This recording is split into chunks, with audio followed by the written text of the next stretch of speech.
Hello. I'm filming on my phone because honestly my camera has not been handling light well lately and I kind of don't know what's up.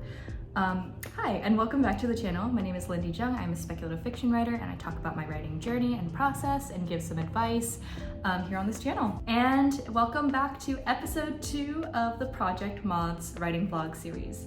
If you're new here, Project Moths is my adult dark academia fantasy set in Paris. It follows a young alchemist who's caught up in just a storm of chaos after her immortal headmistress is found murdered. There's a lot of mystery, a lot of intrigue, a lot of cults, a lot of magic, and I am trying to finish this book before I get back to the States from Thailand in March. That's basically what's going on. You're all caught up. Last time I managed to finish Act 2 of this 5-act book, and now I'm kind of heading into Act 3, but I'm also filming this not because I think I'm going to finish Act 3 in the next week or so, but because I'm actually going on my first inside Thailand trip, little vacation moment. For the first time since I got here, I've been working as a teacher and it's been an amazing opportunity, but teaching does keep me very busy and I haven't been able to explore much of Thailand outside of my direct region. So I booked a little trip to Chiang Mai on New Year's Eve and we're gonna be heading there on Thursday. So I wanted to bring you guys along and show you a little bit of that side of my life. I don't think I'll get much writing done, but there'll be little snippets of my Chiang Mai adventures. I'm actually gonna keep my hair up. It was cold for a little bit and now suddenly she's decided to be hot again. So as I mentioned, I finished Act 2 last week in the last vlog / the first episode of this vlog. And last night, actually, it's currently Wednesday, December 27th. Last night, I managed to hit 30,000 words. I was at like 25,000 words-ish by the end of Act 2, and I added 5K more in Act 3. Act 3 has been really fun to write, but I do feel like the quality of my writing, like the prose itself, is a little bit weaker here. The sequence of events could maybe use a little work. I feel like I have a good idea of what scenes are happening when, but the transition scenes in between them and the lead up and the flow of logic could maybe be tightened a little bit. But these are little things, and honestly I'm just happy that I've been able to make as much progress as I have been. I think the chapter I'm the most concerned about is this really pivotal setup chapter, but it's just not super interesting. It's basically Lark, the main character, and the deuteragonist, Violaine, having a conversation about their next steps, and there just has to be a way to make it more interesting. I think a lot of that is going to be adding in more subtext because they have a very specific relationship. It's interesting because the conversations between Lark and the villain or antagonist, Victor, have a lot of that subtext. There's just so much going on underneath the surface, but it's because they have a history, and I feel like with Lark and Violaine, they just met a couple weeks ago. There's not as much history there that they know of, so a lot of that subtext is going to come from those two characters having very differing motivations and wants and goals. But because the book is mostly confined to Lark's point of view, well, it's third person limited, so it's entirely confined to Lark's point of view.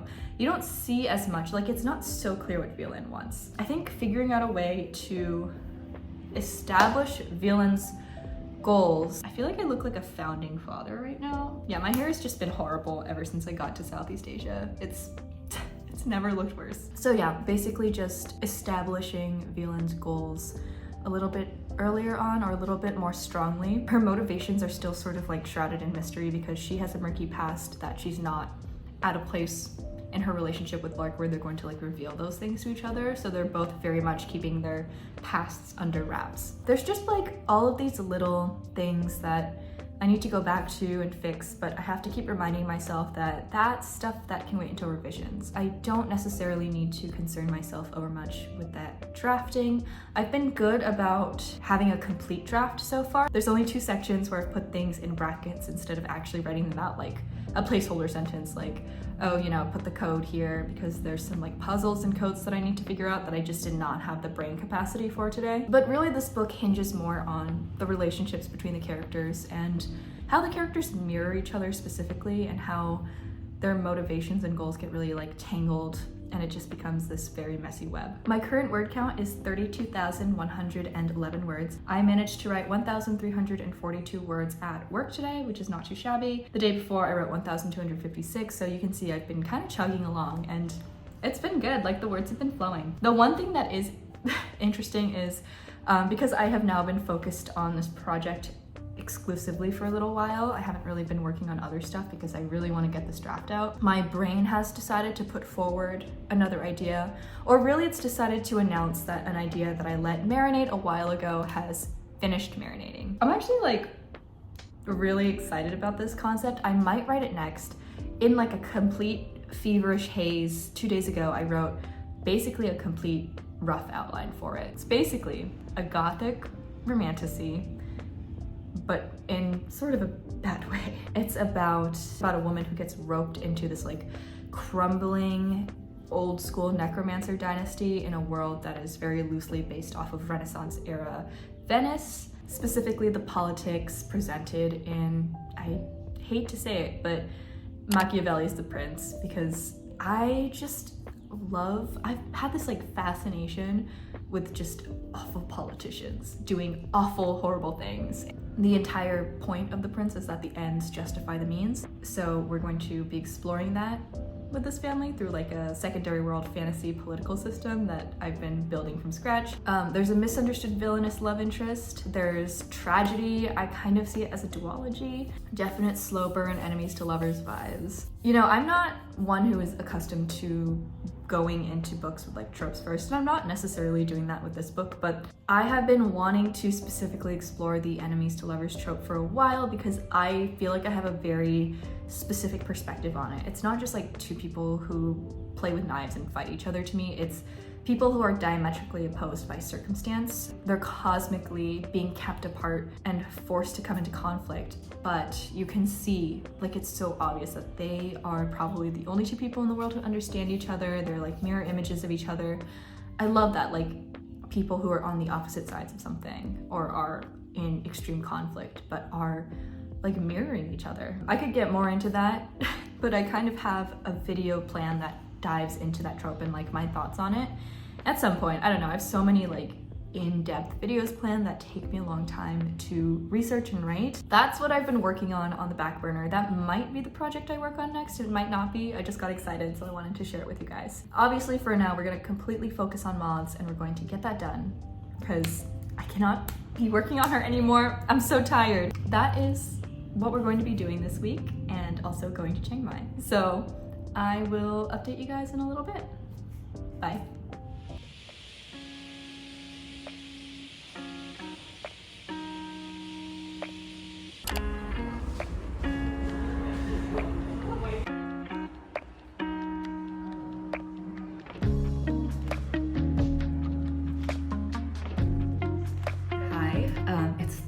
It's Thursday afternoon. So a little bit of background or context for some of the clips that I was showing previously. Today was my school's Christmas festival. It was really fun. We just ran a booth for like 3 hours instead of doing a normal school day, so I didn't have to teach or anything. It was kind of overwhelming. There was like so much going on, so many booths from so many different departments, and then the kids were putting on shows throughout like the entire morning. So that was a thing, and that's what those clips were. But yeah, we were let off early, so I just came home and napped until this point. So hasn't been the most productive day in terms of writing. To sum up the things that have happened since we last caught up, I had to force myself to close the Google Doc with the outline, the chapter by chapter outline for the necromancer whip because it was getting too distracting. We'll put a pin in that and like get back to her at a later point, but right now it's Moths time. I did finish chapter 13 of Moths. It was weirdly short, but I'm just gonna move on to chapter 14 because I don't see places where I can add much to it. I can see areas where I can add more to Act 3 as a whole, but chapter 14 is like the fourth to last. Like we're getting very close to the end of Act 3 with this. But I've kind of hit like a logic bump because I changed some things from the outline I had, and now I feel like there's not enough lead in to the events of chapter 4. Chapter 4 is where, without spoiling anything, Lark discovers a major piece of information, or Lark and Violaine, or someone, one of those two, discovers a major piece of information that points to the culprit, the murderer basically, of the headmistress of the school. So they try to dig into that person to find some more evidence, but then some shit ends up going down. Originally, the antagonist gave them this lead just straight up, but I want there to be a little bit more like subterfuge and a little bit more nuance to it. Like, it takes a little bit more time to get this information. It feels earned, and that's why it kind of comes as a shock. And I haven't done, I think, enough lead up to that in the previous chapters throughout Act 3 and Act 2 and even Act 1 when that character is first introduced. Basically, like the pacing of all this, the pacing leading up to the culminating moment of Act 3, which is essentially like the midpoint twist, is not there. It's not there. There needs to be more going on. There needs to be like maybe 1 or 2 additional scenes, but I can't quite pinpoint what scenes they are and where they need to go. So I think I'm just going to write that culmination scene and then sort of try to work backwards at a later point. When I think about the developmental edits I'm going to have to do on this book once this draft is done, it almost seems like I'm going to have to do a lot of little things as opposed to any like major overarching things, because the bones are there. The bones are very much there. This plot is very solid in my eyes, but because it's so twisty, it's like kind of strange. It's a mystery laced in with all this intrigue linking to the various characters' pasts. It's not like straightforward, and it never has been. That means that there's going to be issues in the details and the little angles that you hit as you get to different points. I don't know if that makes sense. That will take quite a bit of brain work when I get to that point, and I don't want to leave myself too much work. I hate leaving myself too much work in revisions, which is why ironically I end up drafting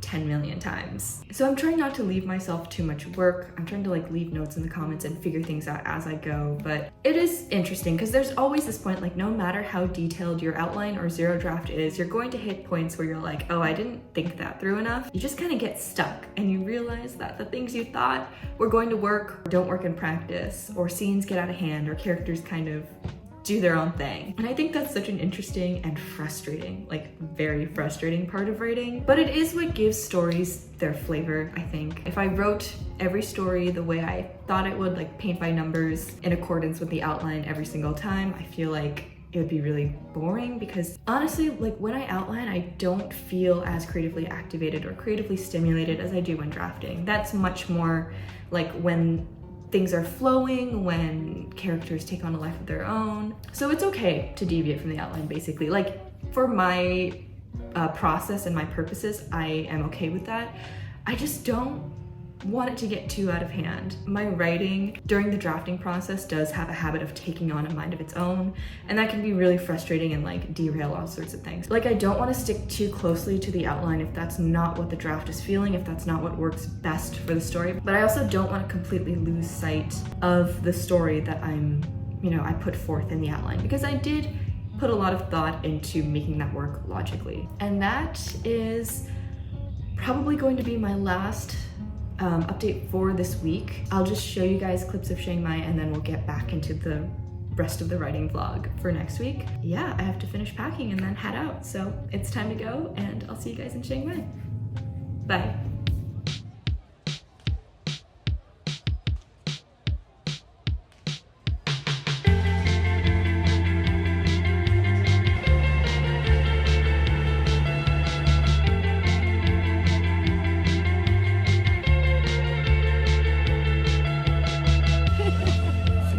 What's with this?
Happy New Year, happy 2024. This vlog has officially taken course over the span of 2 years. So I got in from Chiang Mai a couple of hours ago. Well, technically I flew from Chiang Mai to Khon Kaen, which is about an hour from where I live. I was able to grab breakfast with a couple of friends in Khon Kaen, and then we were trying to take the van over here and it wasn't happening, and it was it's so hot here. It's just so hot all the time. Anyway, it's Monday evening, it's January 1st. So much is about to happen. I have to set up my new 2024 word counting Google Sheet, which I'm actually really excited for. Just finished up a load of laundry because I did find bed bugs in my hostel bed. So hoping that they didn't travel with me. I feel like I caught it pretty quick, and I like moved beds and I laundered everything that I brought with me, and I don't know, fingers crossed, because this will be the second time that I've had bed bugs in Thailand in 2 months, so that doesn't seem fair, and it seems like a bad way to start out the new year. I mean, other than a couple of hiccups, that trip to Chiang Mai was really amazing. I got to do so many activities, which is something I feel like I've been lacking in my life. It's almost as if I've been feeling lazy, like I haven't been able to take full advantage of living in Thailand because I'm working, and also when I'm not working, it's just kind of hard to get around. That being said, it was a very much needed like tourist moment. Seeing the floating lanterns on New Year's Eve was amazing. Seeing the elephants was amazing, interacting with the elephants was amazing. There were just so many like special big moments, like core memories were formed on that trip. I tried to keep the travel clips in this vlog brief, but if you guys are interested in seeing like a little bit more of my reactions, I guess, or discussion on travel or more travel footage, then let me know, because I basically have decided to not make travel vlogs or content that is exclusively travel based anymore, because one, it's kind of a lot of work, and two, it doesn't get any engagement on this channel, which is fair because this is like a writing and books channel. But if you're open to seeing like a little bit more of that in these longer form slice of life vlogs, then let me know. I know they're not writing related, so it might be a little bit of a derail, but I think it is interesting to show you guys what I get up to behind the scenes and show you a little bit more of what my life consists of outside of writing. Also because like a lot of the stuff that I saw this past weekend and like did, like learning about the elephants and the caretaker culture and seeing the gorgeous temples in Chiang Rai and seeing the lanterns go up, like all of that is probably going to work its way into my writing in some form or another. It was all very like inspirational. I could feel my creative juices just going. Juices is wrong. I could feel my creative wheels turning. I'm gonna say that instead. In other words, it's tangentially related if you kind of stretch it. But in terms of actual writing, no actual writing got done. I don't know if you could tell. Maybe a couple sentences while I was lying in bed here and there, but writing did not happen. And that does worry me a little bit, because when I have even just like 3 or 4 days where I don't write consistently, I lose my steam and it's really hard for me to pick back up. So I am going to really push myself to write in the time I have between classes tomorrow, and hopefully finish and wrap up at least chapters 14, 15, and 16 this week. I think I'll probably end this vlog on Friday because I'm filming a podcast with Chris on Saturday. Either way, like the day before I'm set to film the podcast, I will end this vlog. Yeah, and then the next one will hopefully be the end of Act 3 going into Act 4. Honestly, making these vlogs has been so helpful for my writing productivity. Usually they're kind of a distraction, but I think because I don't have that much else going on, obviously this weekend was kind of an exception because I had so much travel. It's like relatively easier to concentrate on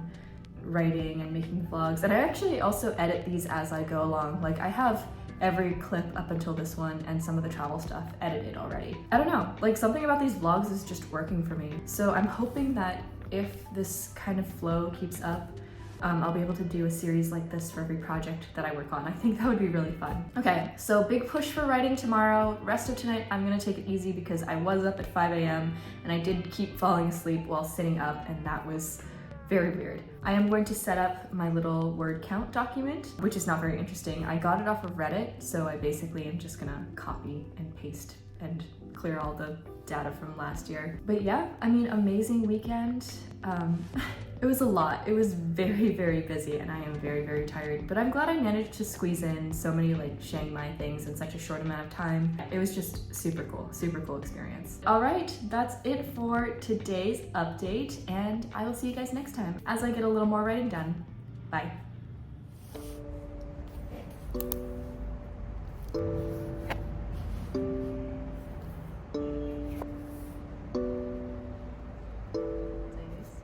It has been a few days since my last update. So it's currently Thursday, January 4th, and as of today, I have officially this year written 3,856 words. So that's roughly 1,000 words a day. Although, frankly, I wrote like 100 words on January 1st because I was absolutely beat from travel.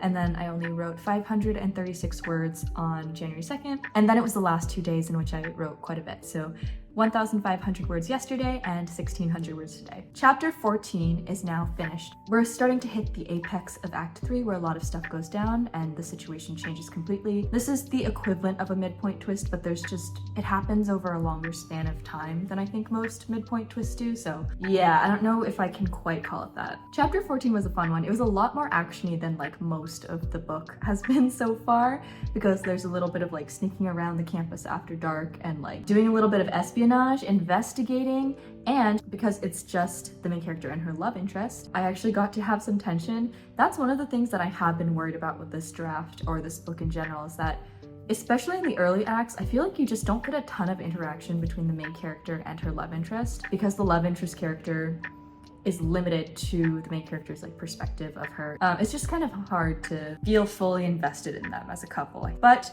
in chapter 14, they had some cute moments. I feel like I ended chapter 14 on like a cool, interesting cliffhanger. And now the problem is that chapter 15 is going to be largely transitional as we're going from that action beat to the next, almost like thriller-esque beat. But I think allowing Lark to reflect a bit on everything that's happened, about her feelings toward the love interest, all of that is going to make it more interesting than most transitional chapters are for me. Also, I have decided I usually assign my character's zodiac signs not as part of the character building process, because honestly, I'm not the type of writer who sits down and like builds a character in one sitting. They sort of come up as a concept or as a couple of character traits cobbled together, or maybe like a couple of character comps, and then I sort of develop them as I write the story. I think this is why I'm such a slow drafter. So much of drafting is discovery for me, like figuring out the characters, figuring out the voice and the tone and the type of language I'm gonna do, the world as well, like all of it kind of happens during drafting. But at a certain point, I usually do figure out or decide upon my character's zodiac signs. So Lark is definitely a Scorpio. I was like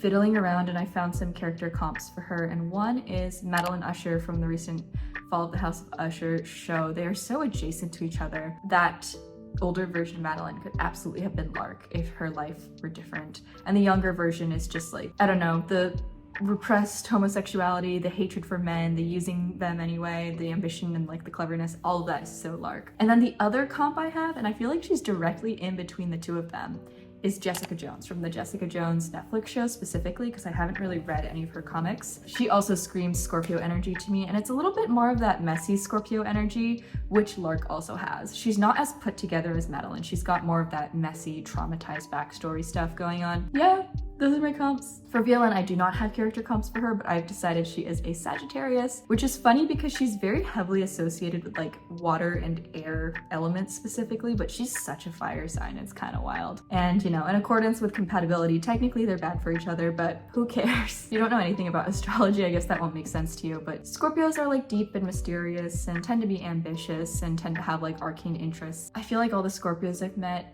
are very fixated on things, like they're obsessive personality types, which Lark definitely is. And then Sagittarii, they're more lively, they have more life to them, they enjoy being in the world, living in it.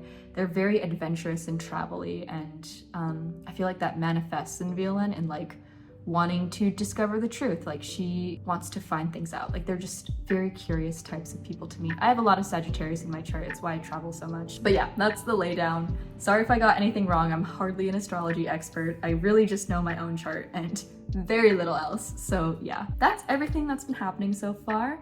I do hope to get chapter 15 wrapped up by Saturday. I kind of don't know how possible that'll be, given that Fridays are my busiest class days. Of course they are. And then Saturday pretty much like I was going to spend Saturday cleaning my apartment, but then I actually cleaned it today. So I kind of have some free time. Might go to a cafe, not to repeat myself over and over again, but I do want to finish chapter 15, maybe get into chapter 16, maybe get some good progress there. I do not think I will be finished with Act 3 in this because the pacing was kind of weird on some of the reveals and stuff, and and this transitional chapter, chapter 15, was not supposed to happen. It wasn't in my outline, but with the way the draft is paced, I really felt like it needed this moment to breathe before the next big thing. So chapter 15 was not supposed to be transitional, so I basically added a chapter. That means Act 3 is going to take slightly longer than I thought it would, which is totally fine because quality over fastness, quickness. I don't know. This has kind of gotten out of hand, but I feel good about this. Like, I still am feeling really good about this draft, which is so weird, and I think I can attribute it in part to these vlogs. I feel like they're just keeping me on task in a way I haven't been in a long time. So maybe that's the secret. Maybe that is the secret to productivity, is to put yourself on the internet for everyone to see and hold you accountable. And that way, if you fail publicly, so you're motivated to not fail. It hasn't worked for me until now, but currently it's working, so you know, you can't really knock it, can ya? I feel like my energy right now is so weird. I am very exhausted. But that is it for today's update, so I will see you guys next time. Bye! Alright, I'm putting my glasses on my head to offset the glare on them. Hello, it is currently Saturday evening. I have gotten all nice and ready to go out and hang out with some friends in a little bit, so I'll make this quick. I wanted to go ahead and conclude this vlog. So a little bit of a review. As of this afternoon, I have finished chapters 14 and 15 in Act 3. So Act 3 ended up adding an act because, like I mentioned before, I needed to add some transitional scenes to just make the pacing feel a little smoother. I'm sure it still requires tweaking, but I feel pretty good about where it's at now. And I've also made good progress into chapter 16. So what's happening in these chapters is that Lark and Violaine are investigating, like they've directly gone to a suspect's area. They've gone for a confrontation with the suspect and stuff goes down. So that's what we're writing now. It's sort of the apex of Act 3.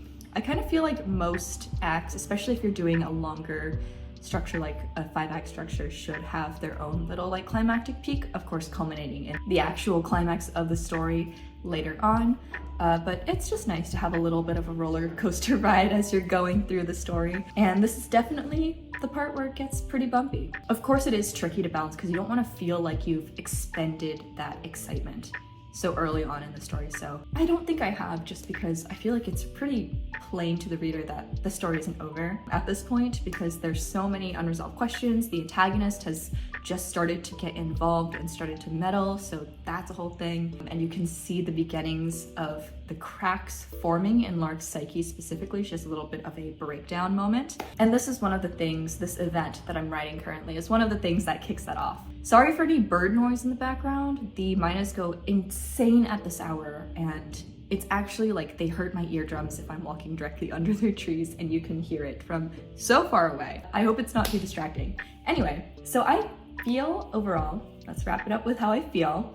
I feel pretty good about this act. It has been very helpful that I am not like writing too much of it directly, because really I've written these scenes before in a previous draft that remains incomplete except for this part of the story. So I'm taking those scenes, fixing them up a little to match how the characters are characterized now, because they've changed a little bit and match the situation and have more continuity, and just like overall editing, kind of like I'm just revising, really. But I kind of forgot that this is a pretty good set of scenes. It's a compelling plot beat, a lot of stuff happens, you get a lot of like characterization.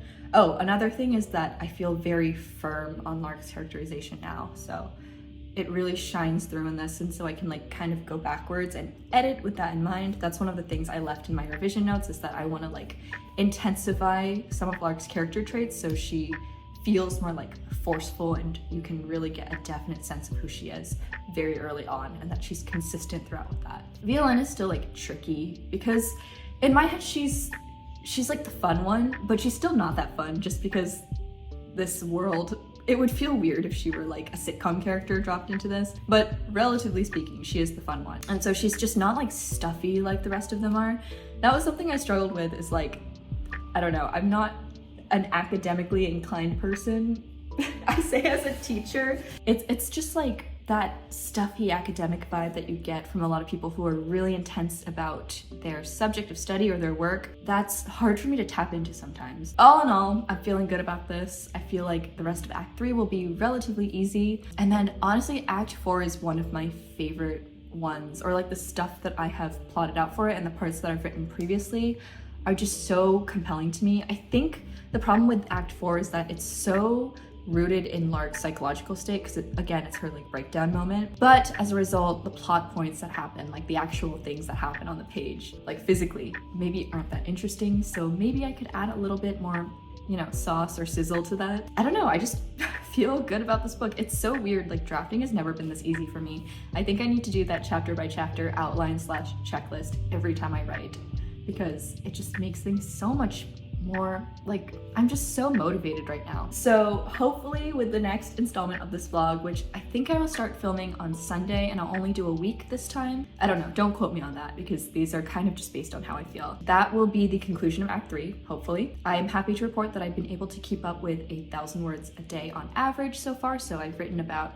6,000-ish words more or less total this year, because it's the 6th. Another thing I wanted to mention is, like, sorry if this vlog isn't a super exciting or satisfying one. I did want to make it just because I traveled and I didn't want it to go on for 3 weeks, so I cut it off here. But I know I didn't really finish an act or anything, but it was a good couple weeks of writing, so yeah.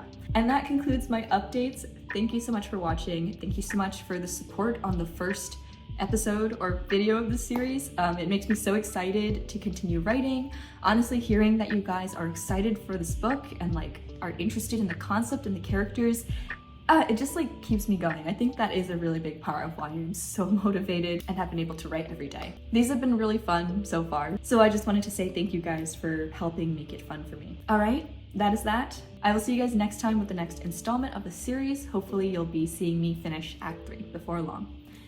Okay, bye.